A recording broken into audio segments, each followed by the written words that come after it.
877-65.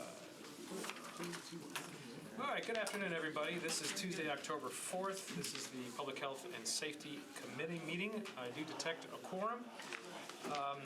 We have 3 resolutions on tonight on first reading that I will put on a consent, and if you think that I should pull them off, you let me know. All right, RS 2022-1796, Roten, Syracuse, Welsh, and others accepts a grant from the Tennessee Department of Health to the Metro Board of Health to implement and coordinate activities and services related to HIV, STI prevention, testing, diagnosis, treatment, and surveillance. RS 2022-1797, Roten, Syracuse, Allen, and Gamble approves a Project Safe Neighborhood grant from the Tennessee Department of Finance and Administration to the Metro Police Department to reduce gun violence in Nashville. And RS 2022-1798, Roten, Syracuse, Allen, and Gamble accepts a Project Safe Neighborhood grant from the Tennessee Department of Finance and Administration to the Metro Nashville Police Department to create and foster safer neighborhoods through a sustained reduction in violent crime. Any of those 3 need to come off a consent agenda? Do they need to come off consent just to get a quick explanation of I don't think so. Okay, great. Yeah, that's all I have. Okay.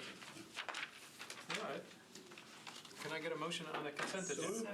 Second. All right, discussion, real quick. Yeah,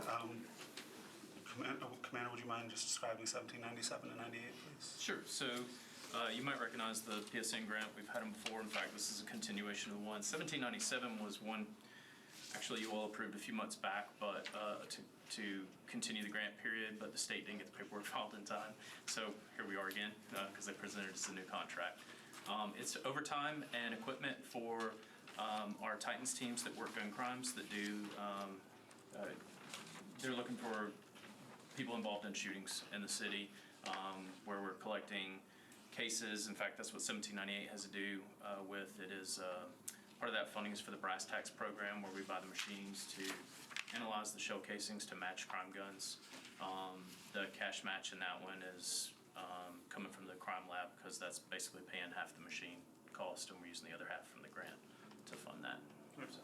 Thank you. Yes, sir. Thank you. Good. Any other thoughts, questions, and comments on any of the 3 on consent? If not, all in favor? Aye. Against?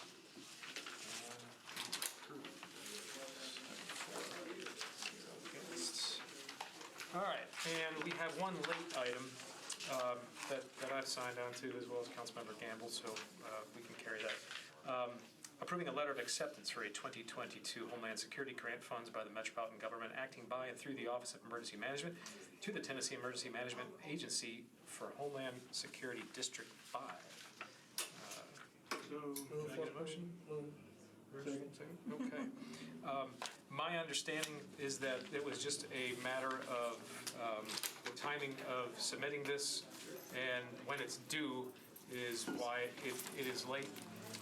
Yes. Correct? Thank you so much. Appreciate it.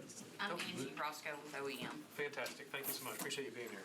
So it was just administrative is why. Any other thoughts or questions on this late resolution? All in favor? Aye. Against? We pass. Thank you so much. All right, let's take these bills on second reading here. 2022-1411, Benedict Porterfield, Sepulveda, and others adds a new section to the Metro Code related to family planning services. Can I get a motion? Second. Moved, properly seconded. Discussion.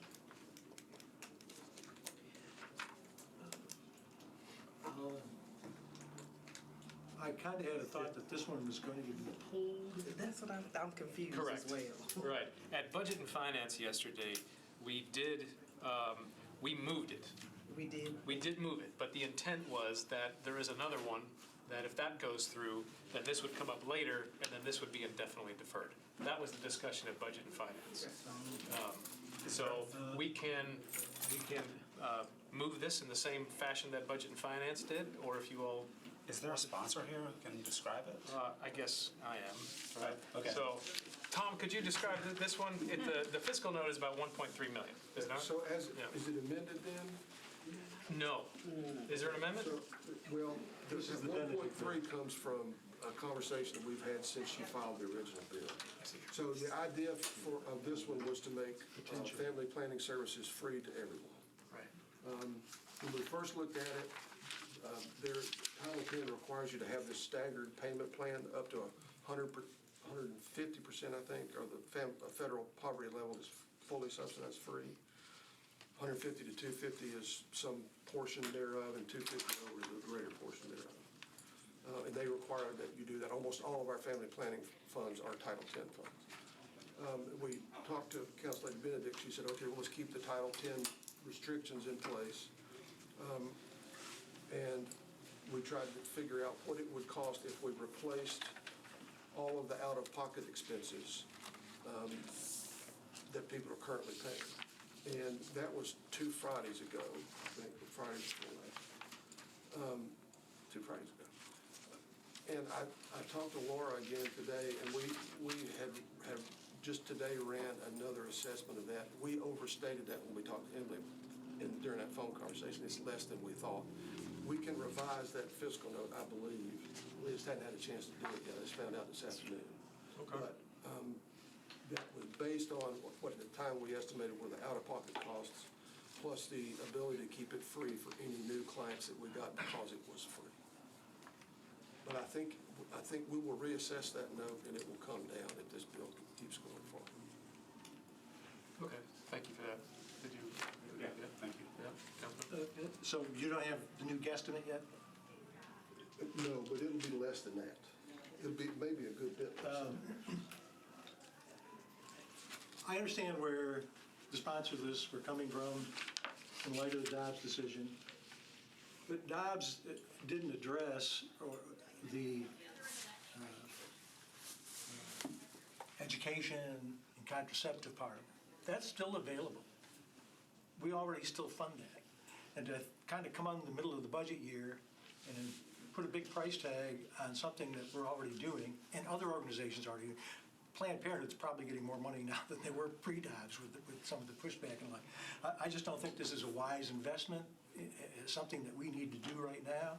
I think when come budget time, if we decide that there's not enough being done, that we could look at it again and make it really part of the budget process. But I think this is premature, and I think the other bill that speaks to this is premature also, so I'll be a no vote. Thank you, Councilman. Yes, ma'am.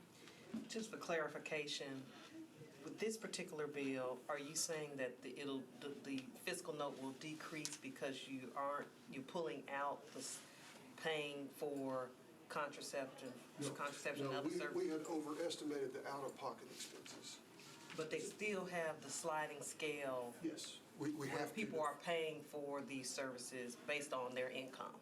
And that's what Ms. Benedict wanted to do, was to pay all the out-of-pocket costs. So to eliminate the sliding scale and just pay for the services for everyone is my understanding. It'd be free to everybody. That's the idea, yes, ma'am.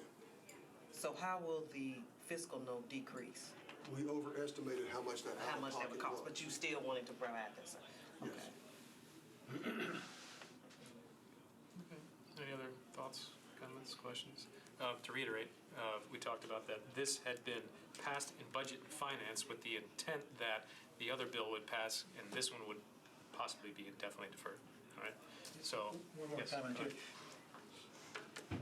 One of the reasons that the abortion part of the next bill that discusses this was taken off was because it was going to jeopardize some Title 10 funding. And there's some case to be made that even this might be a violation of Title 10 when it goes to the state, because the state's saying, well, you're supplanting the money, you're going to give this money to a group and then that'll allow them to go fund abortions elsewhere out of another part of the pocket. So again, I'm not sure this is the wisest time and place to do this. Councilman, this one doesn't do that. This one, all the money would come to the health department. The one that Councilman O'Connell has would I got you. would funnel it elsewhere. We'll take that up next bill. I think she was. Go ahead. I'll go around the room. Would you mind describing, I guess, the current family planning services that you provide to residents today? So, because we're a Title 10 functionary, we can't do anything that has to do with abortion. So far, I stress, the only change we've gotten from, in our guidance from the state is that we can no longer discuss abortion as an option with a pregnant woman. It has to be, we can only discuss medical services with our patients that are legal in the state of Tennessee. So we can no longer discuss abortion with them. Nothing else has changed to date, let me stress.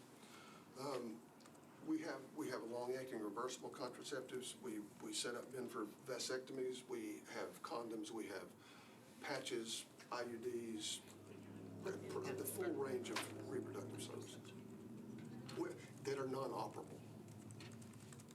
We don't actually do vasectomies. Do you have any information about how many people avail themselves Just under 5,000 a year. a year? Okay, thank you. 4970, so it's right at 5,000. Thank you. I appreciate the intent from the sponsor for the bill to make sure that services are available for everyone, especially in lieu of the Dobbs decision. But what I'm struggling with is, and maybe you can help me, is there a need for us to pay for these services that are already available on a sliding scale based on income? Is there, I mean, I'm trying to figure out, why do we need to do this? If you're already providing the services, they're available to individuals based on their income sliding scale, what they pay. Why do we need to provide it for free? I'm just struggling with that. So, I mean, we're not the only people in town that provide this, obviously. Most any doctor will prescribe pills or whatever for a woman, IUDs, whatever it might be. Most of our clients are uninsured. So what I can tell you is, I mean, what the unmet need is out there, I don't know. I don't know how many girls don't come to us because I just don't know that.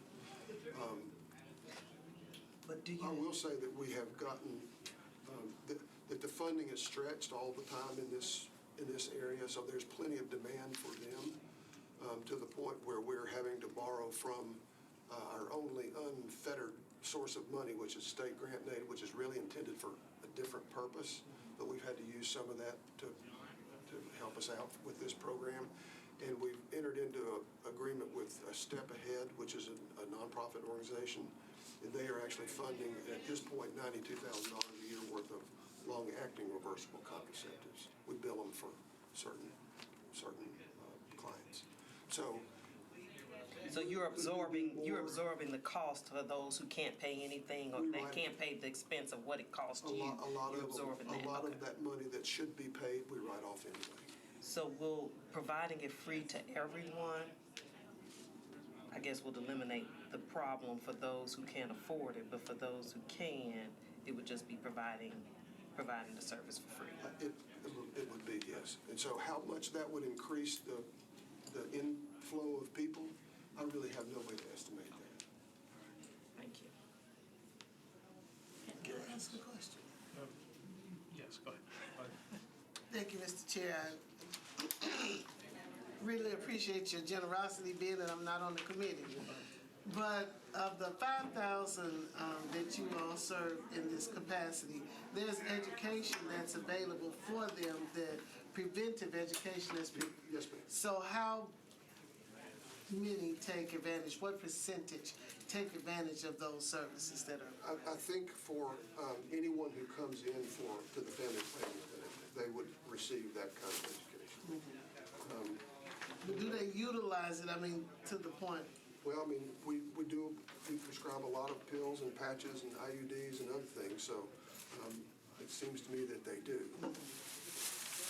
They may not all, obviously. They may just be curious to try to make up their mind and think through what's available. But I think a lot of them do. I'm not going to ask them and find out. They may actually know that. Just to clarify, I mean, do y'all ever have to turn people away for lack of funds or whatever? No, okay. Thank you. That's a good question. Any other thoughts or questions? Recognizing that, remember again, the other one, if it passes, this one is to be indefinitely deferred. That influences your vote or whatnot. Okay, so all in favor? Aye. I tell you what, give me your hands real quick, because I know we're going to have at least, all in favor?